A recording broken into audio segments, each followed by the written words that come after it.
Welcome to our presentation. In this opportunity, we will showcase our project, Nethive. What is Nethive? Nethive is a zero to low latency monitoring system. We get the name from the fact that imagine there's a system that contains a lot of nodes and a lot of services that is dedicated to monitoring a specific network. Now, for starters, let us introduce ourselves, starting from me. Hi, my name is Rayhan Tsani. I am from Jakarta, Indonesia. I am a QA, DevOps, and security enthusiast. And the last two bullet points are pretty much my socials. You can view my LinkedIn. You can also view the projects I've been working on in my GitHub repository. Now, Ando, please introduce yourself. Okay, hi everyone. My name is Chrisando Ryan Pardumon Sihaan, and I'm also from Jakarta, Indonesia. I'm currently responsible as a subject development officer at Bina Nusantara University, also in Jakarta. I'm also a member of Petir Cybersecurity Team, which is a local community that focuses on cybersecurity research and capture the flag competition. You can find me on the internet by the name of Chrisando Ryan, or aka Sihaan. And if you're interested, please do visit my GitHub and LinkedIn from the link below. Hi everyone, my name is Vandevlin Alfonso Wibawa. People usually call me Devlin. I'm currently working as a security consultant at Inovasi Informatika Indonesia, also in Jakarta. If you're curious about my appearance, you can check my LinkedIn. Actually, the three of us recently graduated from college majoring in cybersecurity. And we sat in the same class for a couple of times during the lecture. That's all about us. One more thing, please. No? Actually, please acknowledge everyone that this guy is the doodler of this presentation. And now let's jump straight to some of his doodle masterpiece, shall we? Oh, I would love to see that. So, here's the fact. We know that a crack school study at the University of Maryland is one of the first to quantify the near constant rate of hacker attacks of computers with internet access every 39 seconds on average. Yes, every 39 seconds. Let's say we have company XYZ, where Bob happens to work in that company as a security auditor. This scenario inspired from our colleague that works as a security auditor. One day, he got notified by multiple breaches on the company system. Apparently, after inspections, it was estimated that the company had fallen victim of over 200 breaching attempts. Let's ponder for a bit. Imagine if any of those are actual successful attempts. What will you do? Usually, the company will take action to analyze which entries are true positive attacks and which are not. To which components? What kind of attacks? What is the payload? And which one of those attacks are severely affecting the server the most? And the most important thing is, the time won't stop waiting for you to answer all the questions above as hacker attacks every 39 seconds. Time is ticking, guys. So let's go deeper into the technical issues here. Now, thinking of the problem, our $1,000,000 question is, why such story even exists? I think it's safe to say that the root problem is that we don't know what's happening to our server in the first place, right? The funny thing to me is that, you know what? Actually, this server already holds all the information needed to determine those breaches in the first place. But sadly, it's scattered away inside the server so much that it became contextless standalone. Or maybe it's across multiple servers, applications, services, anything. So this is what the Nethive project tries to solve. We wanted to create something that provides a security information and event management infrastructure that gather all those scattered information into one place. And also summarize those information and generate a CVSS analysis, a CVSS-based analysis, and then we'll be able to you'll be able to analyze as well. Yes, exactly. Now, to do that, Nethive system is designed to perform these 4 phases or 4 steps. The first one is it will try to autonomously and automatically collects logs from the servers, and then after that, it will extract valuable information out of it, separate the valuable information and the garbage information. And with all those information, it will try to determine the severity score and the vulnerability matrix. So finally, the summarized information along with all the collected data from the previous steps will be sent and displayed in our real-time Slick dashboard interface. Now, since all these 3 steps will be done autonomously, we could say that we only need human control or human contribution on this one step, just to determine whether or not it is a real threat or a false positive and perform countermeasures. Now, let's move on. To do the work, the Nethive system mainly consists of 4 basic components. The first one is the Nethive engine, which monitors inbound and outbound HTTP and SQL or any other database traffic with, of course, with total privacy. It will detect the SQL injection and the cross-site scripting, both stored and cross-site scripting attacks. And the second one is the Nethive auditing, which watch everything that happens inside the system, and it is powered by AuditBit. This component, the Nethive auditing, is integrated with the AuditD or the Linux Audit Daemon. It is a system-wide monitoring and comes pre-installed with rules. And then there's this Nethive CVSS and Nethive dashboard that will be explained by my colleague. So the Nethive CVSS engine is used to analyze and measure the vulnerability metrics of the unfortunately happening attacks. The features are the following: automatic calculation, which means most of the calculation is performed autonomously without any human interference. Automatic data integration and WebSocket communication interface, so that you can see notifications, you can receive notifications from there, which we'll get to later. And also, everything is fully Dockerized. So no dependency hell, no nothing. You just need to pull our image. That's it. Also, the Nethive dashboard. The Nethive dashboard would display the information that has been analyzed by both SIEM and CVSS engine in a sleek and nice-looking design, and a sleek and nice-looking interface. Yeah, indeed. So in short, the first 2 components, the Nethive engine and the Nethive auditing, will gather all those information from all those logs, and then will bring it all together to the Nethive CVSS component.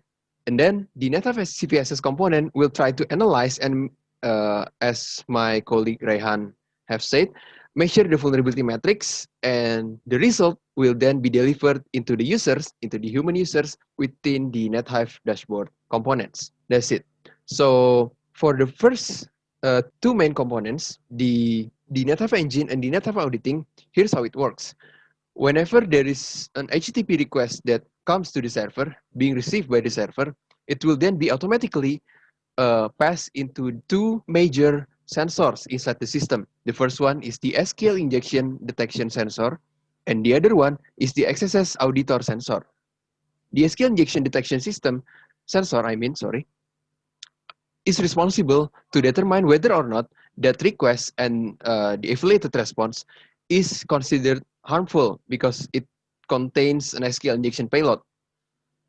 To do that, the SQL injection detection sensor will use the machine learning powered supervised model to determine based on a lot of features. And same goes for the XSS auditor sensor. It will try to determine whether or not the HTTP request and the HTTP response considered malicious because it contains an XSS injection payload. And after that, the result from those 2 sensors will be brought to the audit control, which then will be delivered to the logs test, and in the end will be stored in the Elasticsearch for further use. In this context, those data will be used for the CVSS calculation system. And now, speaking of the calculation system, the CM, as the Ando would say, the data is actually used in CVSS calculation, and for to complement it, I would say that the data is actually thrown to a Kafka server.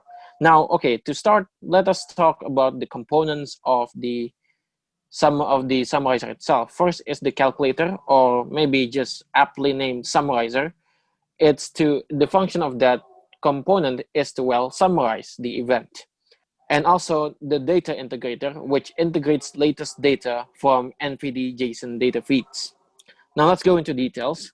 So what happened here is that the CM system would send new data to Kafka, and Kafka would relate to this Nethive CVSS engine. After that, from the engine would perform both static and dynamic analysis. The static analysis uses the data set from NVD JSON data feeds, that was downloaded and updated regularly thanks to our data integrator component. But we also mentioned that we use dynamic analysis as well. Dynamic analysis uses request data given by the CM as a parameter, and then we'll measure the score and severity from there. The system will measure it.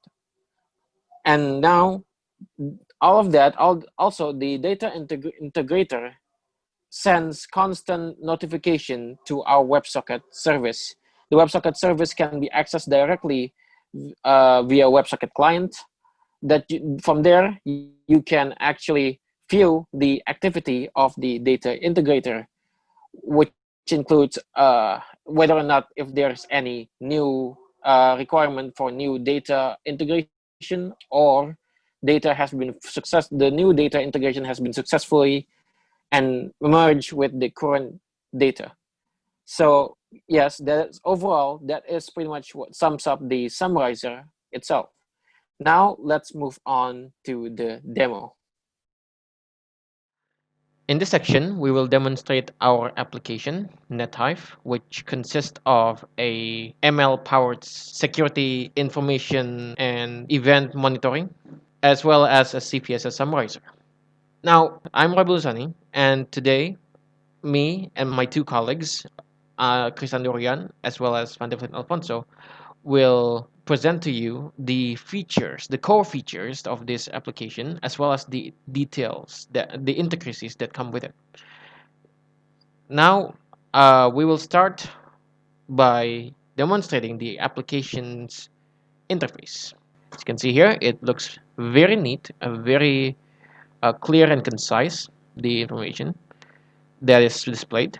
And we will now explain to you what are the features that we currently have in the current iteration of this application.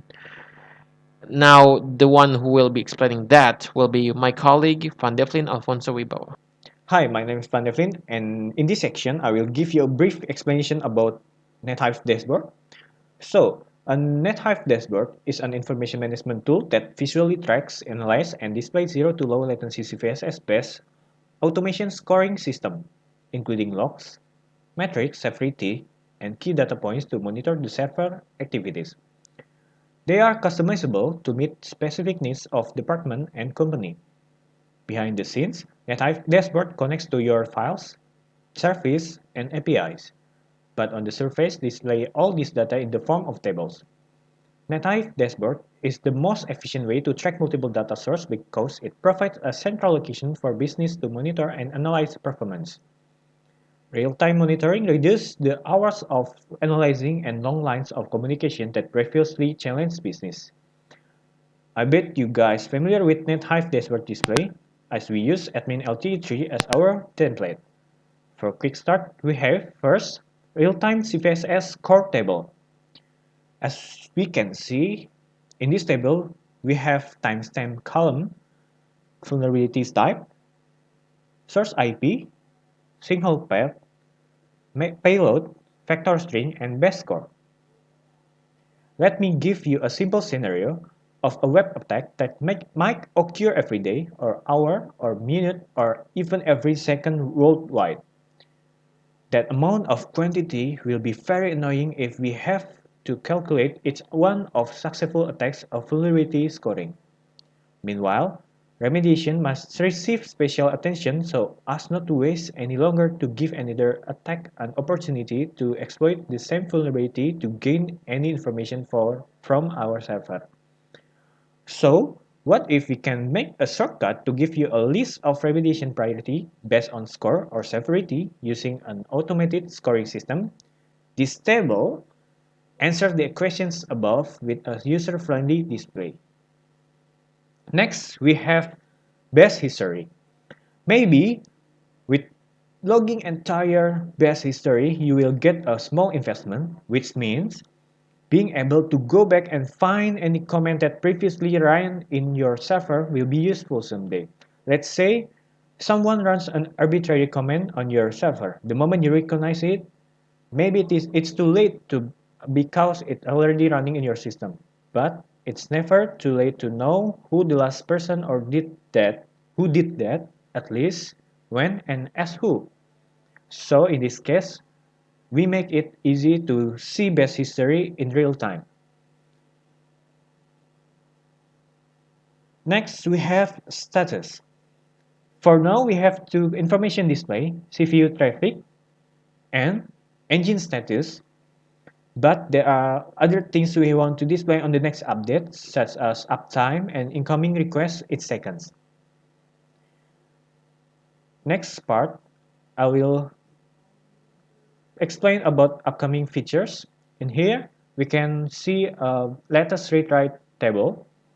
Nethive system crunches lot of information about read-write activities inside the system and cleverly display the important of sensitive or insensitive ones. So the administrator knows any critical and even potentially dangerous read-write operation in no time. Next part, we move to configuration page. As we can see here, we have a maintenance mode switch or toggle. This feature will let users suspend the monitoring during regular software maintenance activities like software update installation and so on. When the web application is put into maintenance mode, all workflows that are targeted against the server are suspended during the specific interval. This prevents alerts and notifications from being generated by the workflows that are targeted against the server. In maintenance mode, it will help reduce alerting noise during a planned maintenance activity on the server. In maintenance mode, alerts, notification, rules, monitors, automatic response, state change, and new alerts are suppressed at the agent. Next part, we have a check for NVD dataset updates. For now, we use intervals to regularly check NVD dataset updates, but soon enough, we will implement this feature with the help of user interaction. Move, we have audit rules and historian rules here. We provide an easy-to-use utility to generate audit D rules that would be used for audit bit configuration. The tool is awesome, and we believe this will help administrators to find highly effective rules for every condition and possible scenario. We also provide another utility that helps to compose historians.yaml configuration, which will be used in Best History Manager.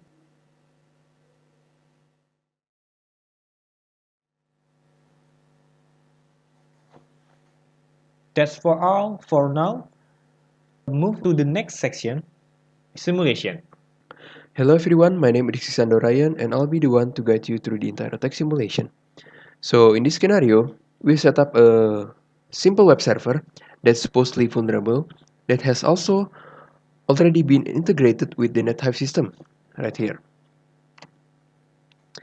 And then there's this one guy, let's suppose his name is John, who found out about the website and started to fuzz the system to find any vulnerabilities.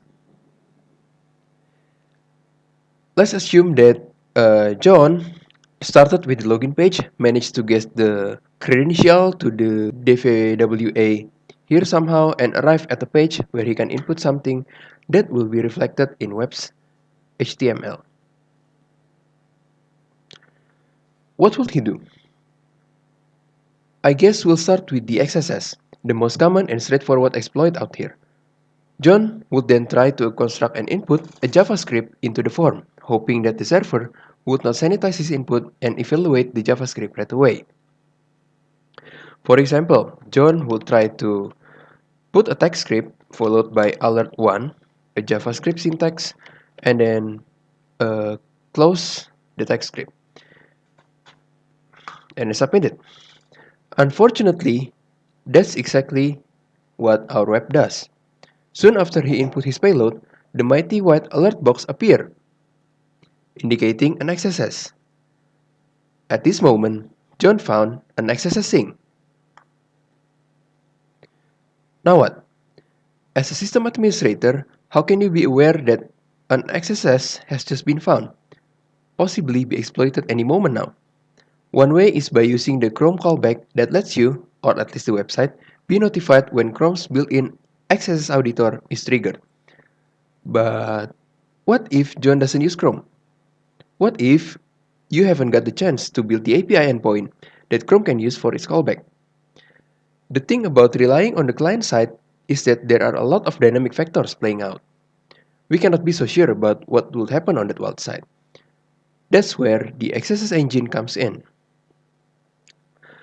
Adopting the Chrome's XSS auditor itself, Nethive's XSS engine inspect and examine every request and response from and towards our web server. But instead of placing the examiner on the client side, we put them on the server side, as you can see on the console here. In short, the Nethive's XSS engine is the server-side XSS auditor. Cool, right? So let's get back to our guy John. If you noticed earlier, right after he found out that there is an XSS vulnerability on the website, he prepared himself to escalate the vulnerability to something more nefarious. But little did he know, almost at the same time, our system administrator is already being notified of the vulnerability as well, thanks to Nethive's XSS engine that detects the attack out of multiple logs and requests at that very moment, making it a good heads up for what is about to come. We can see here on the dashboard that the input from John is classified as an XSS attack. We can also see the vector string, the base score, and the severity. And even we can see the source IP address and the payload that are being used to exploit the cross-site scripting injection. This cuts out the required amount of time to calculate the mitigation strategy and perform countermeasures.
Okay, let's move on to the next.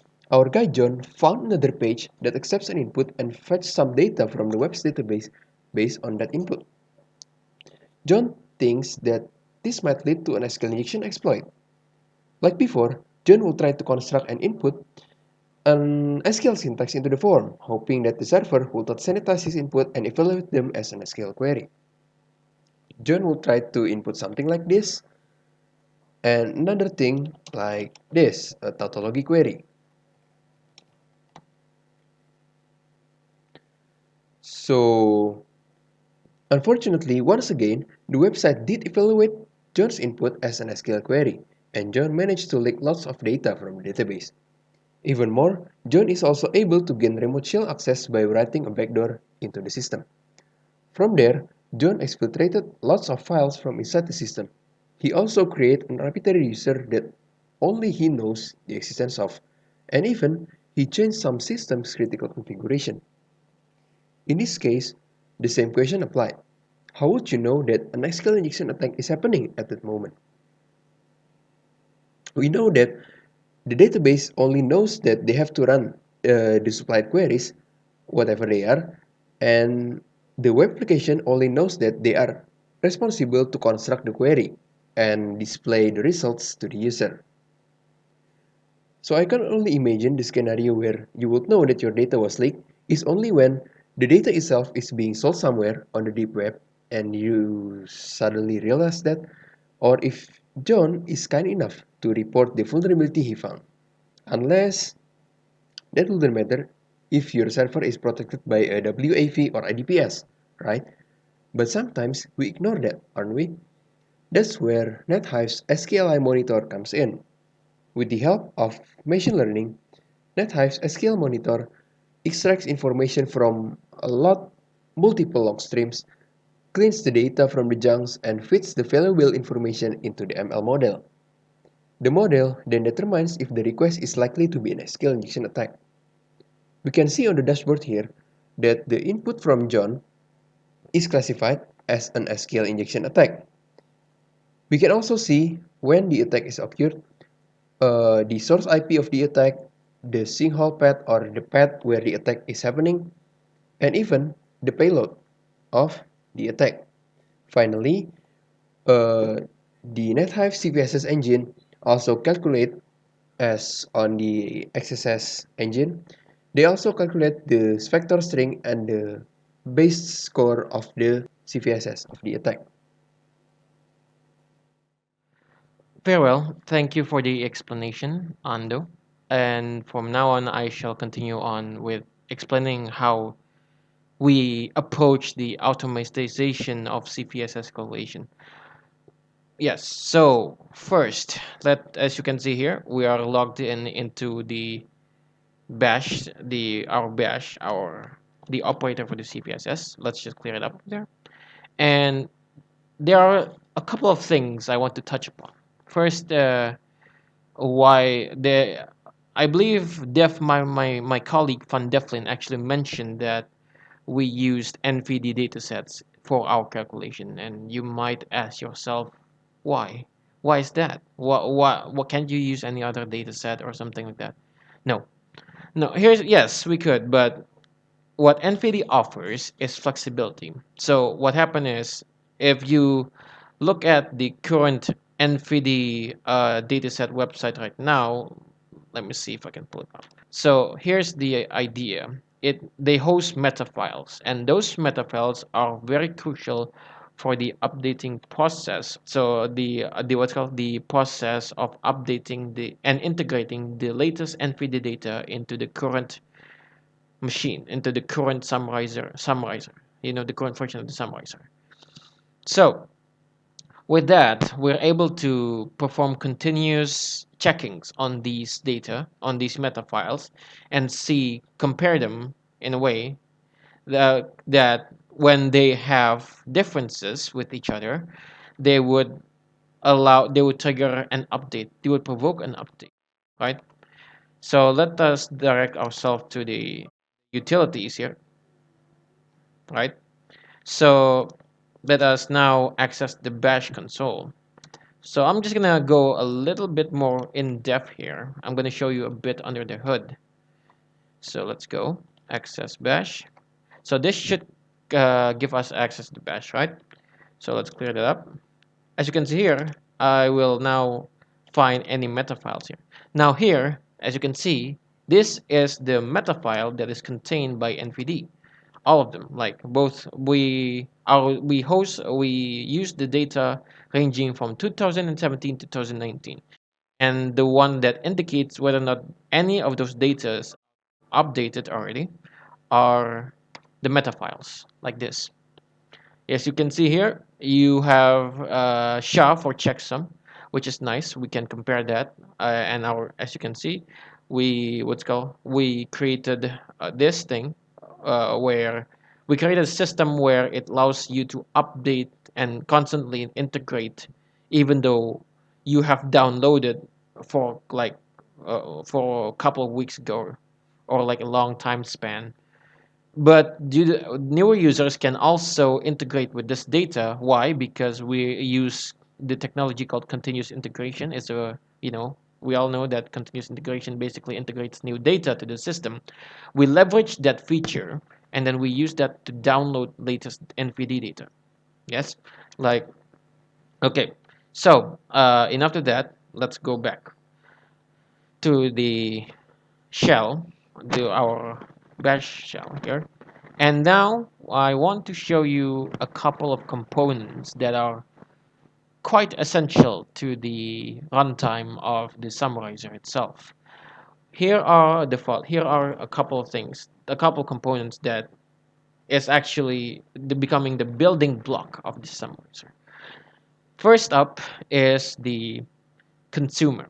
Now, what is a consumer? The consumer is basically the one that acts like a waiter. It will allow the Docker, the what's called the summarizer, to sit idle until they can find an instance of Kafka and Elasticsearch an active instance of Kafka and Elasticsearch, based on the address given by the user, right? As you can see here, let's just see the Docker logs, because that's the simplest way to do it. There are some errors. There's gonna be some errors because I was just trying to Kafka here. But here's pretty much the runtime. So what happened is here, this is what you will see during the runtime of during the startup of the summarizer. A bunch of forever services, which I will get to later, and also this is the summarizer. I'm sorry, the consumer. The consumer tries to contact Kafka, and then what it does is that it's going to also contact Elasticsearch. So once those services are up and ready, it will now begin the summarizer. It will begin it will actively summarize things, because the input source of this service is from Kafka. And also, once Kafka is connected, the system will wait for Elasticsearch to respond, as you can see here. And then finally, online, once it's online, both systems are online and active, the summarizer will begin its job to calculate data do summarize data given by Kafka producer. All right, so let's head up next. Uh, the next component I wish to talk about, and that is the summarizer. Well, what's a summarizer if we don't talk about the summarizer, right?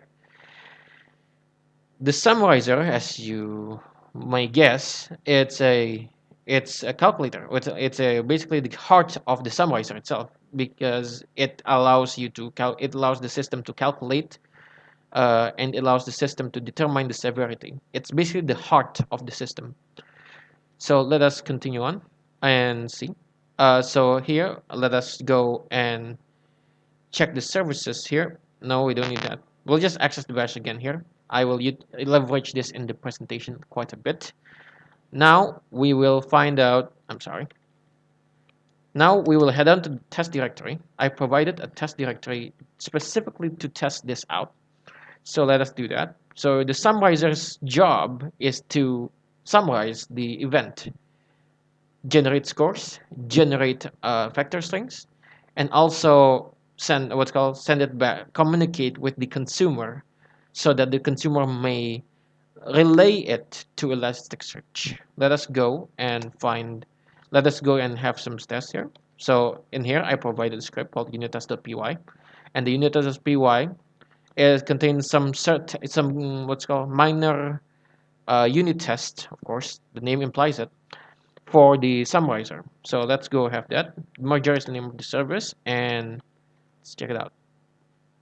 As you can see there, that is the example payload that we can use, that if you wish to demonstrate it. Now the output will be stored in merger test.log. Now for brevity, let's just remove that thing, right? We don't want We don't want to see like overlapping data or something. So let's just remove that and redo the test. Merge test.log should show up, and let's see it. There we go. Merge test.log says that the output of that particular thing, this is a dummy data. This is not the real one. This is just me messing around with the input parameters of the system. So as you can see there, the statistical vector, the vector itself, and both, okay, the summarizer in hindsight contains two types of result: the statistical result and the non-statistical result. The statistical result will grab the values from the NVD and like perform statistical analysis on them, and then make that as the vectors, right, by most commonly occurring. But the vector itself, we have done some dynamic, the system has done some dynamic analysis that allows you to what's called that allows for different results. For example, as of now, we have uh, created a custom process that allows the calculation of attack vector dynamically based on the internet protocol. So, and also these what's called the URL of the attack. Let's just call it sinkhole, as my friend Ando had mentioned. We'll examine the sinkhole, we'll examine the IP, create a vector of our own based on those calculations, and also the score, and also the severity. So it will be more richer in that way. It's up to you which one you should follow. But yes, both of them are now that I have given to you the explanation of what both data means, you'll have a more clear understanding, I guess. So now we'll move on to the data integrator. The data integrator, well, as I said, we used NVD data, but then you can't just use NVD data and just call it day. No, you have to update because they're updated constantly. Yes, because that's why we used the data integrating system of this. So let's get out of here.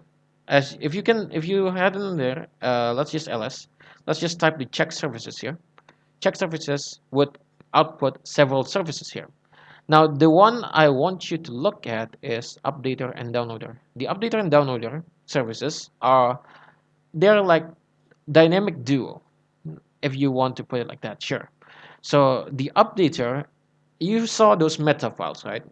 The updater is responsible to fetch those meta files each minute, so that any updates that are there would be fetched. And the downloader is basically the one that would download the system, download new updates and as well. So let us go. But I won't go too deep on this, but I just want to let you know that it exists. Now, the last but not least of the system is the notifier. Notifier uses the WebSocket protocol to communicate with clients. The WebSocket is also covered with protected with protocol-based passwords, which means you have to provide your protocol as a password. So let's just give it an example, right? So in here, I provided a test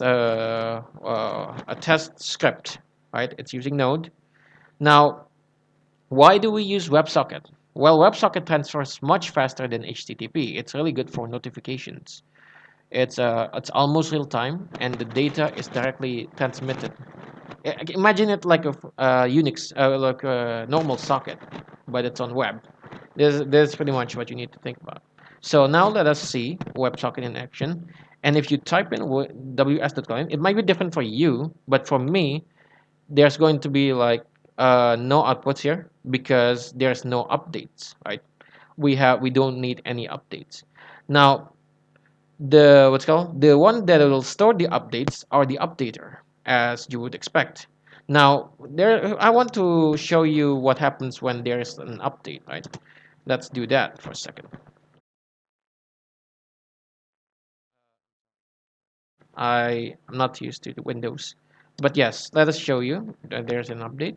Let us go to the Docker utils and access the bash again. Rather, I could just do this access bash. I'll just cheat here. I'll remove all the meta files that will indicate that there is there's no integrity here. The data has no integrity, so it needs to download again. And once you go back to the WebSocket again, you would see that it would output some data in a minute now. So what happens here is that the WebSocket, the updater, has not what's called append any data because it's not passing a minute yet. So once the data has been what's called when once there we go. As you can see there, data there's like updates. It will notify you which data is needed to which data requires an update. Right here, Meta 2019 and 2017 requires an update because the integrity is questioned due to the non-existence of meta files. Now let us update that for a second, and hold on. All right, let us update that for a second, and then we'll use test utils. Nethives. Oh wait, yeah, okay. Forgive me for the constant window error noises because I'm not too used to this.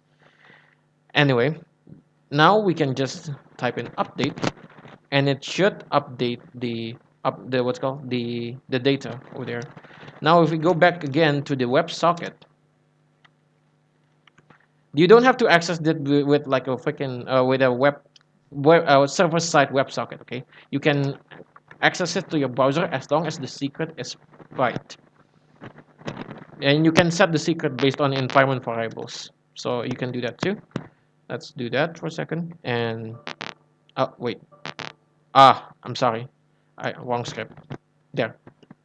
As you can see there, even update done, even extract done. What are these events? Even update done means that the event has completely finished. It's completely done. What's called the update has been the zip file that was contained, the archive that is hosted in the NVD website publicly. It has finished downloading, and here means even extract done means that the data that was zipped now is finished to be unzipped, which is all of them. Now there should be one more event that we should wait for. It's called event merge done. Basically, what happens is that once the data that has been downloaded pulled from the NVD side, now we will try to merge it with the current data and see. And from there, you should get the newest statistical data based on the latest NVD the latest iteration of NVD datasets. So we should wait for that right now. And for the time being, I am going to explain several key notes here. The NVD statistical the approach that we used in this the summarizer is both static and dynamic, as we said.